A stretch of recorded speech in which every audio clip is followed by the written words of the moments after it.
हम आपसे विदा लेते हैं, लेकिन हमारी principal K M. Kundnani college of pharmacy की चर्चा अभी जारी है। अब हम मिलेंगे अगले एपिसोड में, तब तक के लिए नमस्कार।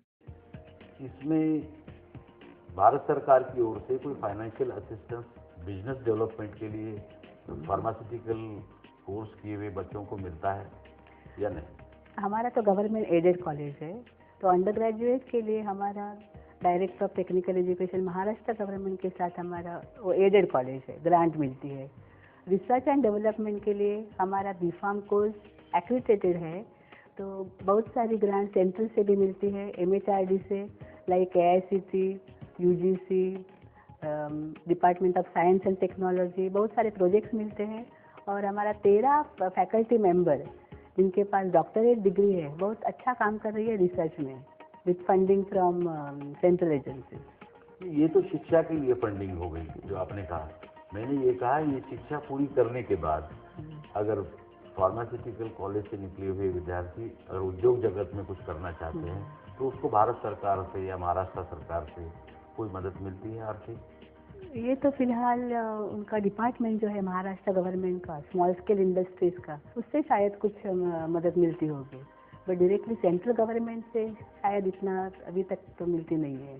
क्योंकि दवा का कारोबार, फार्मास्यूटिकल इंडस्ट्री ये पूरे देश से जुड़ी हुई है, पूरे दुनिया से जुड़ी हुई है, तो आपको नहीं लगता है कि भारत सरकार से और महाराष्ट्र सरकार से इसका कुछ प्रतिशत नए उद्योग और रिसर्च में गवर्नमेंट की ओर से आना चाहिए? एक सेंट्रल गवर्नमेंट का एक पॉलिसी है जो इंडस्ट्री इंस्टीट्यूट पार्टनरशिप सेल बोलते हैं, उसके लिए उनका सेंट्रल से असिस्टेंस मिल सकता है कॉलेजों के लिए। तो उधर इंडस्ट्री और एकेडमिक्स कॉलेजेस साथ मिलके जुल मिलके अच्छा सा रिसर्च ओरिएंटेड काम कर सकते हैं। मैं कॉलेज, इंस्टीट्यूट और इंडस्ट्री की न बात करते हुए मैं एक इंडिविजुअल की बात कर रहा हूँ। जैसे आप यहाँ की स्टूडेंट हैं, पास होकर चली गई, तो इस जगत में फार्मास्यूटिकल इंडस्ट्री अगर शुरू करना है तो अर्थ सहाय की क्या क्या प्रॉब्लम आ सकती है या इंडिविजुअल कैसे शुरू कर सकता है? क्या आप इस पर कोई बात कर सकते हैं? एंटरप्रेन्योरशिप डेवलपमेंट जो बोलते हैं वो बहुत कॉम्प्लेक्स इश्यू है। अभी उसके लिए बिजनेस माइंड चाहिए, पैसा सेटअप चाहिए, रिसोर्सेज चाहिए, नॉलेज चाहिए। तो कई बच्चे लोग ये जो फील्ड एडप्ट करते हैं और ऑप्ट करते हैं, पहले थोड़ा बहुत इंडस्ट्री में काम करते हैं, उनका भी कभी इंडस्ट्री होता है, खुद का भी प्रोफेशन होता है, लेकिन वो चाहते हैं कि पहला थोड़ा नॉलेज अक्वायर कर दे, थोड़ा एक्सपीरियंस अक्वायर कर दे, तो वो फील्ड में जाके आसानी से काम कर सकते हैं। मैं आपके वाइस प्रिंसिपल साहब से बात कर रहा था, उन्होंने मुझे बताया कि हमारे कॉलेज में पूरे कोर्स के दौरान सारी शिक्षाएं उनको दी जाती है, इस बिजनेस से जुड़ी हुई सारी बातें बताई जाती है, वोकेशनल कोर्स दिए जाते हैं। तो फिर उनको क्या प्रॉब्लम आ सकती है अपना इंडिपेंडेंट बिजनेस ना स्टार्ट करते हैं? अभी बिजनेस के हिसाब से अभी ड्रग स्टोर तो जल्दी से स्टार्ट कर सकते हैं, बिकॉज ड्रग स्टोर मैनेजमेंट ही हमारे कोर्स करिकुलम में इंक्लूड किया हुआ है। लेकिन एक बड़ा इंडस्ट्री चालू करने के लिए उसको तो बहुत रिसोर्सेज की ज़रूरत होती है। तो मेरे हिसाब से जो नॉलेज पढ़ाई में 4 साल में वो लोग अक्वायर करते हैं वो ले लो, फिर बाद में इंडस्ट्री का जानकारी, उधर एक्चुअल काम करना बहुत ज़रूरी है। तो फर्स्ट हैंड इन्फॉर्मेशन जो जॉब के टाइम पे मिलती है वो बहुत ही ज़रूरी है। अदरवाइज़ कभी उनको समझ में नहीं आता है उसमें क्या क्या दिक्कतें हो सकती है, किस तरीके से काम करना चाहिए। तो देखा आपने, लेकिन अभी भी बहुत कुछ बाकी है KM. Kundnani college of pharmacy के बारे में बताने के लिए। कल फिर से बात करेंगे इस कॉलेज के बारे में इसी सेगमेंट में, देखना ना भूलें।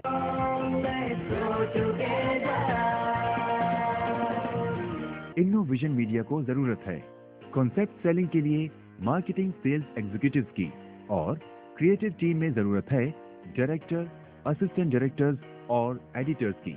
अधिक जानकारी के लिए संपर्क करें 022-2871-0321 या 022-2871-3228 पर, या लॉगिन करें हमारी वेबसाइट पर www.innovisionmedia.in।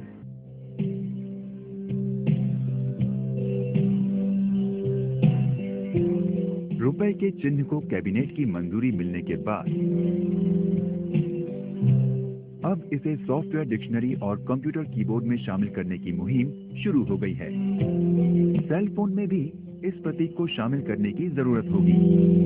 इससे रुपए के प्रतीक को जल्दी ही ग्लोबल पहचान दिलाने में मदद मिलेगी। माइक्रोसॉफ्ट सहित अन्य सॉफ्टवेयर वेंडर भी अपने ऑपरेटिंग सिस्टम में छोटा सा बदलाव करने को तैयार हैं। दुनिया में कंप्यूटर यूजर्स रुपए के चिन्ह को एक ही बटन से लिख सकेंगे या कुछ की स्ट्रोक्स को मिलाकर ये लिखा जा सकेगा। मोबाइल हैंडसेट कंपनियां भी इस बदलाव को स्वीकार करने की दिशा में आगे बढ़ रही हैं। ये कोई बड़ी तकनीकी चुनौती नहीं है। एक बार जब ऑपरेटिंग सिस्टम वेंडर रुपए के प्रतीक को शामिल करेंगे, उसके साथ ही टेक वर्ल्ड में इसकी पहुंच बन जाएगी। जब जरूरी बटन या कुछ बटनों के समूह को दबाया जाएगा, तब कोई भी ऑपरेटिंग सिस्टम खुद इस चिन्ह की पहचान कर लेगा। इसकी पहचान सुनिश्चित करने के लिए यूनिक नंबर तय किया जाएगा, जो कंप्यूटिंग इंडस्ट्री के स्टैंडर्ड यूनिकोड को सुनिश्चित करता है। सरकार के इस कदम से नए कारोबार की संभावनाएं भी पैदा हुई हैं। अब एक खास खुश खबर हमारे उन अचीवर्स के लिए।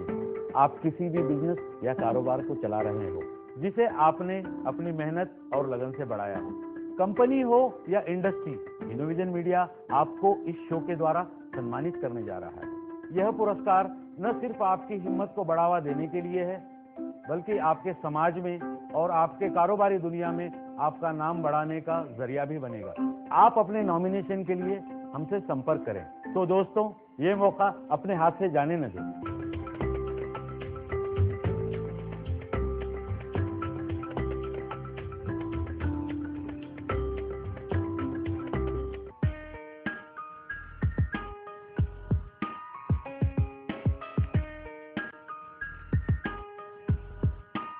Central board of direct taxes ने ये सूचना दी है कि जो भी टैक्स पेयर अपने रिटर्न्स इंटरनेट द्वारा जमा करते हैं, उन्हें 30 दिन में रिफंड मिल जाता है। 2006 में लागू किए गए इस सिस्टम में, जहां इंटरनेट के द्वारा रिटर्न फाइल की सुविधा उपलब्ध की गई, ये सिस्टम कंपनीज के लिए जरूरी रखा गया था। मगर अब डिपार्टमेंट चाहता है कि ज्यादा से ज्यादा लोग इस सुविधा का लाभ उठाएं। IT डिपार्टमेंट का कहना है कि मैनुअली रिटर्न फाइल करने पर रिफंड आते आते 6 से 18 महीने लग जाते हैं। इससे उनका भी काम बढ़ जाता है। अगर लोग इंटरनेट की सुविधा का लाभ उठाते हैं, तो न सिर्फ रिफंड 30 दिन में मिल जाता है, बल्कि इससे उन्हें भी एक लंबे प्रोसेस से राहत मिलेगी।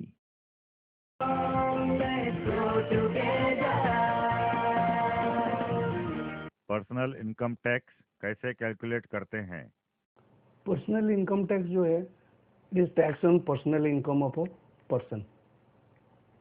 पर्सन जिसको टैक्स भरना रहता है, उसका डिफरेंट काइंड्स ऑफ इनकम होता है। लाइक सैलरी इनकम होता है, उसको रेंटल इनकम्स होता है प्रॉपर्टी में से, उसको बिजनेस, खुद बिजनेस करता है, नहीं तो प्रोफेशनल होता है, और उसको कैपिटल गेन होता है।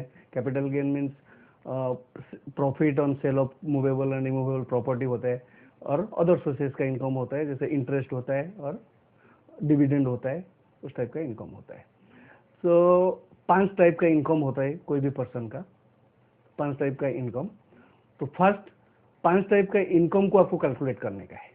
जैसे सैलरी इनकम को तो आपको कैलकुलेट करने का है, तो आपको सैलरी मिलता है, एक फॉर्म 16 होता है, जिसमें आपका एम्प्लॉयर आपको सर्टिफिकेट देता है कि ये तुम्हारा इनकम है, ये तुम्हारा डिडक्शंस है। डिडक्शन जैसे कोई अलाउंसेस मिलता है, ये होता है, तो उसको एग्जेम्पशंस वगैरह लेके एक सैलरी इनकम कैलकुलेट करता है, उसमें टैक्स भी काटता है वो। तो सिमिलरली जैसे हाउस प्रॉपर्टी का इनकम होता है, जैसे कोई पर्सन रेंट पे दिया हुआ है उसका प्रॉपर्टी, कोई लीव लाइसेंस का एग्रीमेंट होता है, उसमें अमाउंट स्पेसिफाई होता है कि इतना मंथली रेंट होएगा। तो एग्रीमेंट देख के एक्चुअल इनकम आया होएगा आपको, तो आप कैलकुलेट करो कि इतना टोटल रेंटल इनकम है, उसमें भी कुछ डिडक्शंस है, गवर्नमेंट ने स्पेसिफाई किया है। जैसे रिपेयर के लिए 30% लेना पड़ता है, म्यूनसिपल टैक्सेस भरो, कोई इंटरेस्ट भरो लोन पे, तो वो डिडक्शंस लेने के बाद वो हेड्स का इनकम कैलकुलेट होता है। सिमिलरली बिजनेस में जैसे आपका इनकम है, वेरियस एक्सपेंसेस है, तो वो लेके आप नेट प्रॉफिट होता है, तो वो हेड्स का इनकम कैलकुलेट होता है कि दिस इज द इनकम। तो कैपिटल गेन भी ऐसे ही कैलकुलेट होता है कि आपने कोई प्रॉपर्टी परचेज किया होगा, सेल किया है, कोई प्रॉफिट हुआ, वो प्रॉफिट भी टैक्सेबल है। अदर सोर्सेस, ऐसे 5 हेड का इनकम जो है that you have to first calculate from different heads itself, उसका बाद उसको एग्रीगेट करने का, टोटल करने का। टोटल करेंगे तो उसको ग्रॉस टोटल इनकम बोलते हैं। ग्रॉस टोटल इनकम से कुछ डिडक्शंस अवेलेबल है जो गवर्नमेंट ने प्रिस्क्राइब किया हुआ है, लाइक एटीसी सेक्शन इंडिविजुअल को। एटीसी में जैसे एलआईसी, पीएफ, म्यूचुअल फंड का इन्वेस्टमेंट्स, उस टाइप का डिडक्शन लेने का बाद 1 लाख का लिमिट रखा है गवर्नमेंट ने, प्लस एडिशनल 20,000 इंफ्रास्ट्रक्चर बॉन्ड के लिए रखा हुआ है। डिडक्शन लेने का बाद आपका जो इनकम होएगा that is the taxable income होएगा, जिसका ऊपर आपको टैक्स भरने का है। टैक्स भरने के लिए उसको नेट टोटल इनकम बोलते हैं, नेट टोटल और टैक्सेबल इनकम। टैक्स भरने के लिए गवर्नमेंट ने प्रिस्क्राइब किया हुआ है rates, slab wise rate prescribe किया हुआ है। इनकम टैक्स स्लैब का मतलब क्या है? एक इंडिविजुअल और पर्सन को जो टैक्स भरने का है, टोटल इनकम पे कोई यूनिफॉर्म रेट नहीं है कि 30%, 40%, 60% जो रेट है वैसा भर दो। तो गवर्नमेंट ने प्रिस्क्राइब किया है स्लैब रेट, कोई इनकम वाइज स्लैब रेट किया हुआ है। जैसे टू सर्टन कोई इनकम अप टू 1,60,000, जैसे 2011 1,60,000 तक टैक्स फ्री कर दिया है गवर्नमेंट ने, यू हैव टू पे नील टैक्स।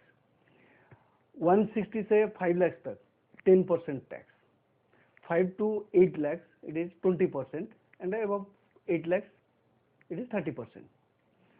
तो इसको स्लैब रेट बोलते हैं। ये स्लैब रेट जो है गवर्नमेंट एवरी ईयर हर साल के लिए प्रिस्क्राइब करता है फाइनेंस बजट में। कोई भी साल में रिक्वायरमेंट है तो चेंज करता है, जैसे 160 से अभी 180 कर दिया। तो उसमें फिर अलग अलग एसएससी, अलग अलग इंडिविजुअल्स, जैसे इंडिविजुअल्स में वुमेन एसएससी, मेन एसएससी होते हैं, सीनियर सिटीजन्स होता है, वेरी सीनियर सिटीजन्स भी होता है, उन लोगों के लिए अलग अलग स्लैब रखा हुआ है। जैसे मेन एसएससी, मेन एसएससी में रखा हुआ है कि up to 60 years, normal SSC बोलते हैं, normal men SSC. 60 to 80 years senior citizens बोलते हैं, और 80 इयर्स से अबव जो रहते हैं तो उनको वेरी सीनियर सिटीजन्स बोलते हैं। तो उन लोगों के लिए स्लैब जो रखा हुआ है, जैसे मेन के लिए 1,60,000 to 5 lakhs 10%, और ये जैसे सीनियर सिटीजन्स होएगा, सीनियर सिटीजन के 2,50,000 रखा हुआ है, 2,50,000 तक टैक्स भरने का नहीं है। फिर 2,50,000 से 5 लाख 10%, 5 लाख से 8 lakh 20%, above 8 lakhs it is 30%। Same women SSC के लिए थोड़ा सा बेनिफिट दिया है, तो उसमें थोड़ा लिमिट जो है, टैक्स एग्जेम्पशन लिमिट जो है 1,90,000 रखा हुआ है। 1,90,000 से 1,90,000 तक टैक्स नील है। 1,90,000 से 5 lakhs 10%, 5 lakhs to 8 lakhs is 20%, and above 8 lakhs it is 30%। Same very senior citizens जो above 80 years ओल्ड है, तो उन लोगों के लिए 5 lakhs तक टैक्स एग्जेम्पशन रखा है, नील टैक्स दे हैव टू पे। तो ये जो टैक्स स्लैब्स है, आपका इनकम क्या है उस हिसाब से स्लैब लेके आपको टैक्स कैलकुलेट करने का है। एक टैक्स पेबल आएगा तो इतना टैक्स भरने का है। उसका बाद आपको देखना है कि आपका जो इनकम है, वो जो इनकम है उसमें से किसी ने टैक्स तो नहीं काटा है। जब भी आपको पेमेंट दिया है टैक्स काटा होएगा तो यू हैव टू कंसीडर कि मेरा टैक्स 100 रुपीज भरने को आता है, मेरा एम्प्लॉयर ने इतना काटा हुआ है टैक्स, तो फॉर्म 16 दिया होगा प्रूफ कि मैंने इतना टैक्स काटा हुआ है तुम्हारा। कि मेरा जो रेंटल इनकम मेरे को दिया होगा उसने भी टैक्स काटा होगा कि तुम्हारा इतना रेंट है, मैंने इतना काट के दिया हुआ है टैक्स।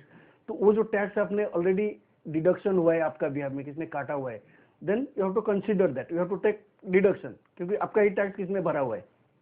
तो टोटल टैक्स से वो माइनस करने का, जो भी आएगा पेबल भरने को आएगा, तो आपको असेसमेंट करके, सेल्फ असेसमेंट करके उसको टैक्स को भरने का है bye paying the self assessment tax.